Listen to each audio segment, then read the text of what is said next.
Nangyari? Nasa siyang kami na sa truck. Kanina. Saan? Sa bayan. Ay, nakasarado naman yan. Bukas? So sa bayan, mismo sa tindahan? Oo. Nakaano kasi yan, nakaharap papunta dito sa Binyan. Eh, nagbaba kami, nagkakarga. Tapos?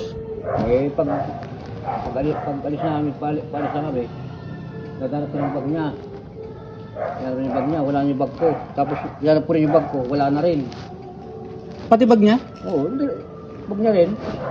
Dalawang bag kami. Sa'yo? Ito sa akin, hindi ito. Eh, sa kanya, yung malaki, hindi kinuha. Kasi naman ang bag ko, yung ito. Ayun ang bag ko, puro damit. Puro damit ang laman yan. Ito naman nasa likod.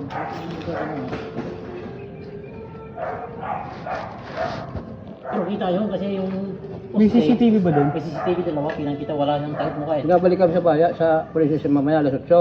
Oh. Kasi nag-police report. Oh. Kasama para puntahan Kasama daw mamaya, pag papariwal yung mga CCTV doon. Makikita yun, Makikita yun, may kasi CCTV. kita yun. Kasi dito kay Kuya Ryan, dito lang kita sa kanya eh. Nakakulay dito. Ito lang ulo. Dito nga, kita yung dito. Kaya to, malayo eh, nakakansa ng kanya. Pero pagharap niya doon paglakad niya sa may poste, may dalawang CCTV doon eh, lalakad siya eh. Dito yung bag. Kita yun kung saan siya punta. Makikita yun kung itatapon yung bag doon sa mga gilid-gilid. Baka pira ng kunin no, itapon mo sa gilid yung mga bag. Yung mahal kasi doon yung lisensya sa kasusi eh. Doon niya lisensya ko eh. Ang mas ano pa doon, ando pa yung lahat ng pambayad ng parang bayad ng tubig tsaka kuryente. Makikita yun kung saan itapon, kung makita sa CCTV baka habang nagdala ka, dinahalo ka yung kan eh.